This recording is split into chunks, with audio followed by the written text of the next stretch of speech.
Yeah, my name is JT. I serve on our delivery management team here at Method. Where building trust with our clients is one of the most important things that we do. And that's why I think this talk that Trey's about to give is going to be super impactful.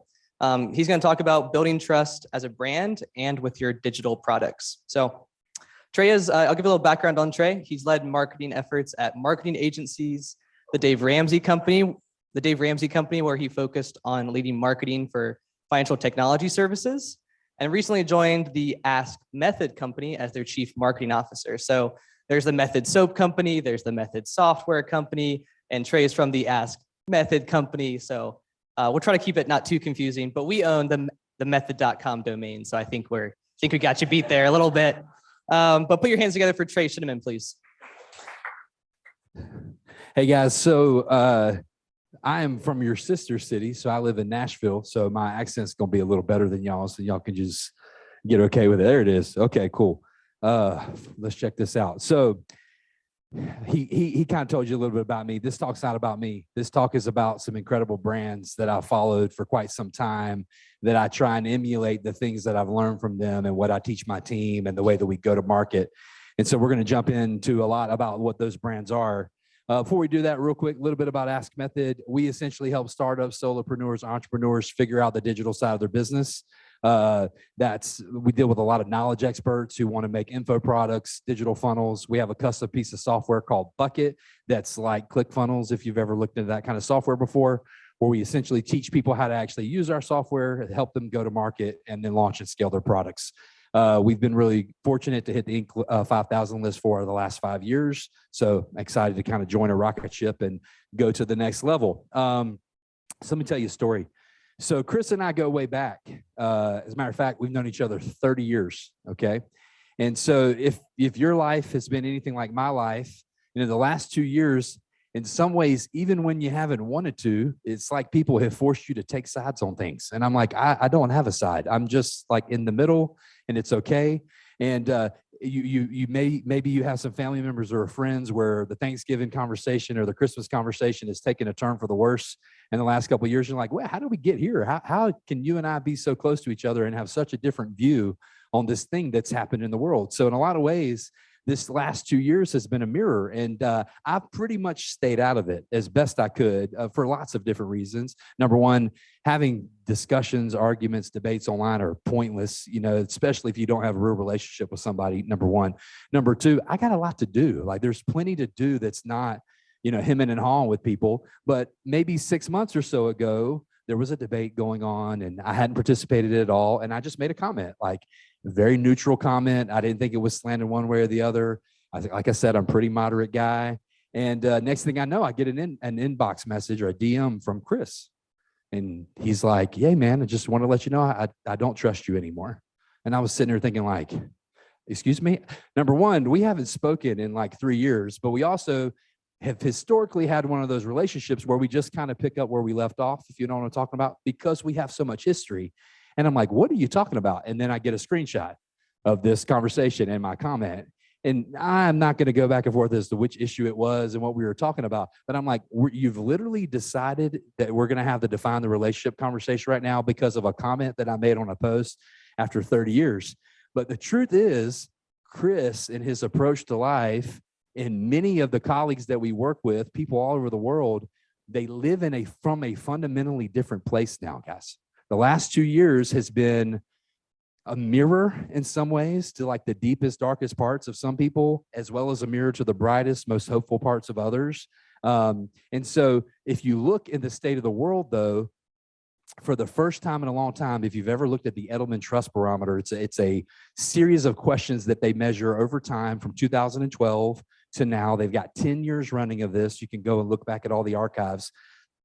But the interesting thing about this trust barometer is for the first time with them running these measures, the gross majority of people actually approach the world now from a state of distrust, not trust.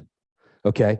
They literally walk into their life thinking the worst of you, not the best of you. This is a paramount moment in the fabric of how we do work and life and culture and community. It's just some of the summary points that have happened from this trust barometer, most recent report. It's literally the default emotion of society to be distrusting of another. It's in over 60% of people. One of the other points of the studied institutions, though, check this out. It's not medicine, used to be. It's not big tech, used to be. It's not government, used to be. These are all the arbiters of trust historically. But no matter where you look, no matter what part of culture you're from, society you're from, medicine, big tech, data, government, media, all these entities that have long been these trusted voices in our world, they have radically moved down the list in the last 12 to 24 months as far as the trust profile goes, and business has moved to the top, okay? So there's this interest dynamic that's playing out right now where we are almost, as business people, that side of our lives, not our personal lives, but that hat that we put on when we go to work every day, the world is looking to us to become the standards of how trust transfers should happen in the world. That is a very powerful and important place for us to step into for those of us that are in the professional space. Because the truth is that the currency of the future isn't fiat or crypto or attention, it's trust.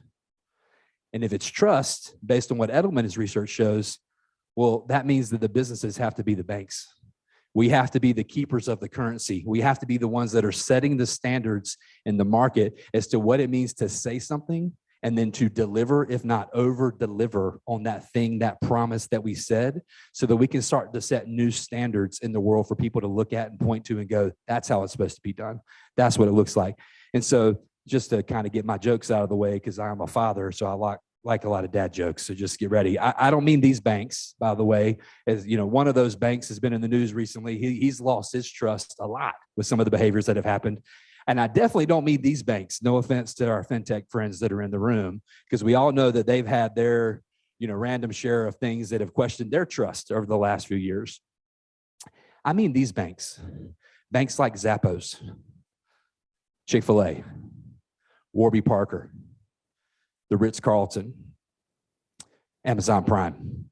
What I want to do for the rest of the talk is walk you guys through some micro case studies about how these brands have built incredible trust with their ideal customer and delivered on it time and time and time again. And the growth curves that they've created for their businesses show that they know what the heck they're doing, and we can learn from it.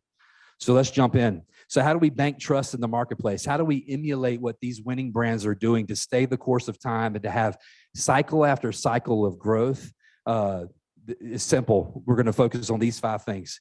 We're going to focus on transforming rather than transacting, responding rather than reacting, upgrading rather than upselling, serving rather than standardizing, and thanking rather than tolerating. So let's jump into each one of these case studies.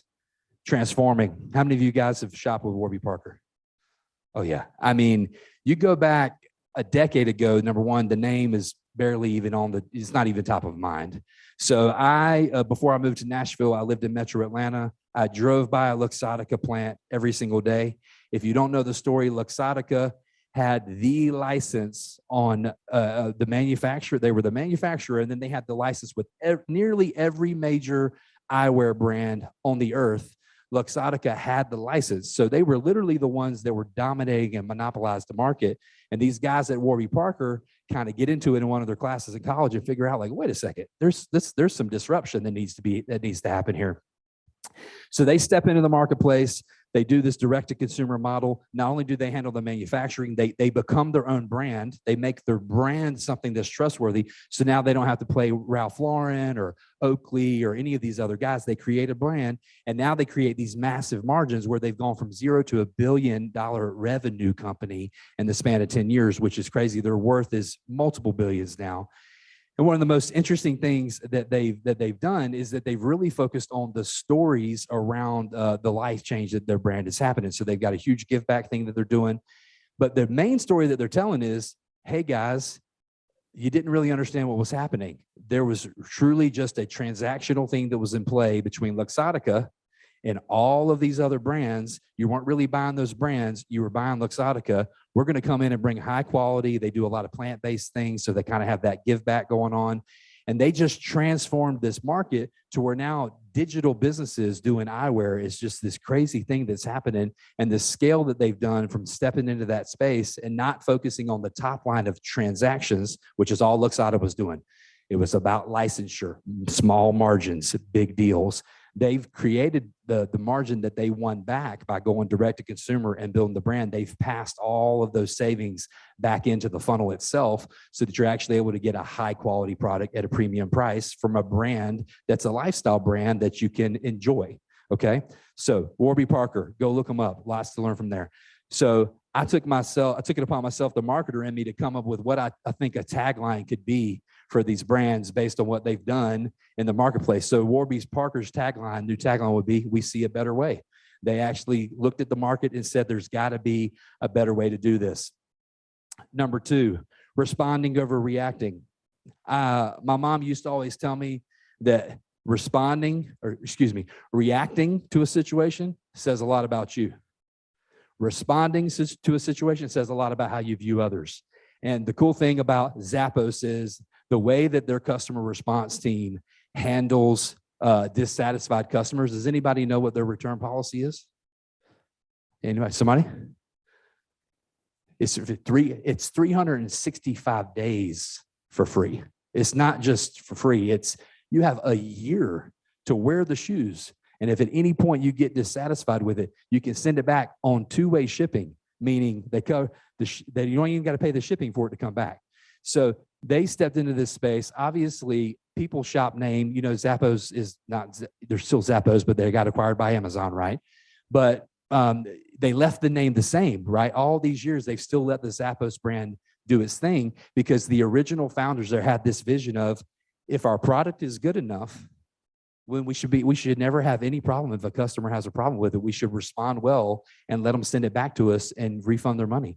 If we fundamentally believe in our product, how crazy would it be in our spaces, like in my space, not my space, the tech site, but in my space, like in Ask Method, if we had a 365-day return policy, if I went to our kind of strategic leadership team right now with that, I would get sideways head turns. But the truth is there's power, there's freedom that you give your customer if you can step into it from a trust perspective of, I can trust this company so much that if I have even the slightest problem, I can send this product back and get a full refund. There is a lot of freedom in that as a brand. So they respond well. Anytime turmoil or things come up, it's really simple. They've already set the groundwork for their team to where they can just respond with grace and kindness and go, yeah, it's great. Are you inside of the 365 days? Sweet. You can send it back. We'll refund it. It's no problem. So the amount of stress reduction that they've even put on their customer experience team, their customer success team, by being able to have a policy like that is quite profound. So their tagline would be, they keep a soul focus, and it shows. So, they've got this decision. See, the puns are going to get worse. So you guys just get ready. Okay. So they've got this singular focus of, they want to be the most trusted brand in shoes. Like when you go and read through all of their content, they've decided that's their calling card. That's what they want to do. So maybe you can't offer a 365-day return policy, but how can you put yourself in your customer's shoes more on the success side of your brand or your product and think like them and serve them well? Third one, this one's probably my favorite. So Amazon Prime, I don't even want to know. I assume are we all Amazon Prime? Is anyone not an Amazon Prime customer? Okay, yes, awesome. So it's like 206 million subscribers. It's profound. What did it start as? Who was there like an OG Prime subscriber? What was the first service? Well, books so Amazon was books. Prime. What was Prime's first service? Shipping. Okay. Shipping. 2-day shipping. Okay. What is it now, though? Has anybody ever gone and looked in your Prime account right now to see? Come on with it, right? It's day of. If you live in a certain location, it's day of. It's like 3-hour shipping. Correct. So not only have they crushed the delivery game, but now you got music, you got movies, you got wardrobe. I don't even know what that is, but it's in there. You got like these lockers at Whole Foods that you can do stuff in. That's kind of cool. They've done all this. And how much has the price gone up in 15 years? $79 when it started. What is it right now? $119, $120, $14.99 a month. Think about the amount of incredible value that they've leaned into to just upgrading that product, that subscription over time, rather than sitting back as a board and going, you know, that service we should upsell for $10 and that one should be $40 and that one should be $70. They've said, no, we're going to play the long game. We're going to play the lifetime value game. I just finished working on a digital subscription product for the last 3.5 years. I could not get my colleagues at my former employer to kind of, really get synced up on what we were trying to do. And nickel and diming people was not the answer, especially in a world where people's default state now is distrust. You want to talk about starting to lose customers. You start to mess with pricing, mess with offer, instead of just investing in the offer. And so this one's pretty straightforward. So they're still over delivering. That's where they started. They started and focused on over delivering, and they're still over delivering. Number 4, my first stint in digital marketing, I had the privilege of working in a startup that specialized in hotel marketing. So we had hotel clients from sort of interstate side, sort of hotel clients, sleep ins, comfort inns, all the way up to Ritz Carlton. Got to work on a lot of different hotel brands in between. If you've never stayed in a Ritz Carlton, it's just a fundamentally different experience. Okay, their mission statement is "Ladies and gentlemen, serving ladies and gentlemen," and they live up to that standard from the second you walk in to the second you walk out. They're one of the most welcoming, accepting, tolerant, and just forward-thinking brands of any of the brands that I've ever worked with. They serve people from all walks of life really well. And you're probably hearing me say, yeah, but it's sort of an uppity hotel. You'd actually be surprised at the philanthropic arm that the Ritz Carlton does inside of their brand to give people really special experiences. So they embrace this service culture. They embrace the service culture so much that at times they will actually run their P&L to the negative, because they will overstaff from a service standpoint to make sure that if any customer need is ever there, they can meet it in the moment. They don't ever want there to be a concierge desk, a front desk, not a manager on duty. So they'll carry 30, 40, 50% more employee hours than the certain seasonal time of the year business calls for, just to make sure that people don't have the wrong experience when they're at their hotels. As a matter of fact, if you have a problem when you're staying at a Ritz Carlton, you can kind of take advantage of this if you ever go to one, but just be nice. If something goes wrong, an individual employee has up to $2,000 of approval to be able to make it right for you. That is wow. That's not just a cheeseburger at the, or drink, $2,000, guys. So yeah, is it a luxury brand? It is, but they take their brand and their service and their satisfaction so incredible. What would it be if we were to have not necessarily carte blanche, but if as leaders, as product builders, as marketers, if we were to start to think about, the perception of the service, it's really hard to even put a dollar amount on it, because one wrong post, one bad review doesn't just necessarily lose you that person's business. It can lose you 9 or 10 or 20 or 50 or 80 other people who might read that review. So Ritz Carlton has really leaned all the way in.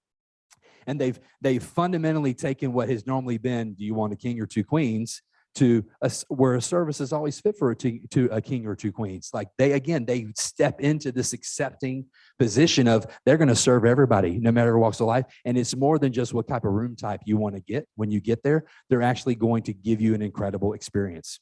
Okay. Lastly, thanking ChickfilA. So 6 years ago, I went through the interview process at ChickfilA to be on their marketing team. The most rigorous thing I've ever done in my life. It was 6 months long. There was 53 of us that made it all the way down to 2. I was one of the final 2. The only knock they had on me was, hey, you've never actually worked in a store. So I took 2 weeks of PTO from my day job and called up a bunch of ChickfilA franchisees and said, I want to come work in your store for free, because I don't want to not get this job for not being willing to do the work. So I went in and cleaned the fryers. I took orders at the register. I mopped the floors, the bathrooms. And the next time I went back for the interview, the guy was like, so, what's going on? I said, well, now you can take the experience thing off. It's only 2 weeks, but I've got some experience. And I will tell you that kind of living in that brand for 2 weeks, I get that they can be polarizing sometimes politically, but from a just pure brand standpoint, you cannot deny that we now fundamentally gauge, at least in my life, I fundamentally gauge every other fast food restaurant that I go to against the standard that has become Chick-fil-A in that space, from a speed at the drive-through to a cleanliness of the restaurant to the quality of the food. And it's this weird kind of presupposing thing that they've done where they took a little simple thing like my pleasure and they made it their A game. And they really leaned into this concept of bringing joy and thankfulness and being satisfied even in the most menial things. And when you spend some time with people that have tenure at Chick-fil-A, you can imagine they have a lot of people that work there 6 months, 12 months. It's a first job in high school, things like that. But if you go and really spend time with people who have tenure there, they will tell you that this my pleasure thing is more than a tagline that they just say instead of saying you're welcome.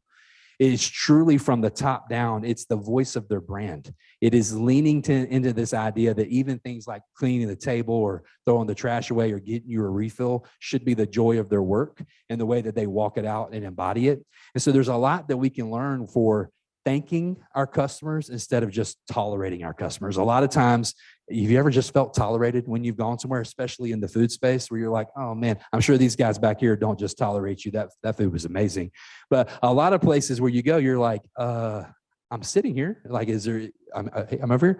And so you feel tolerated. But Chick-fil-A, it's rare. I'm sure there's bad Chick-fil-A's out there. But for the most part, they really lean into this concept of thanking, being grateful that their employees are there and having that thankful culture kind of at the tip of their tongue all the time. All right. So to kind of recap here before we get into some questions, we build trust by focusing on emulating the things that other brands that have built massive amounts of trust and they've change-proofed their businesses in a lot of ways. Like times come and go, pandemics come and go, and these businesses still either sustained or had growth during the pandemics, which is profound. It's when so many companies went out of business. We transform. Think back to Warby Parker. They saw a problem. They said, we can make this better. They transformed the space. We respond instead of reacting. Remember, reacting says a lot about you. Responding says a lot about how you think about others. We upgrade. Amazon Prime. We really want to lean into how can we continue to iterate on our product to make it better without necessarily having to change the price. We serve. Ritz Carlton sets the standard in the space for what service culture really looks like and has the ability to correct a wrong for up to $2,000, which is wild. And we just have a thankful heart. Every time we get a customer, instead of tolerating them, we should show up and be very grateful that they were there, that we had an opportunity to serve them, to brighten their day. So if we carry a posture of this, yes, my ultimate dad pun is it does spell out trust.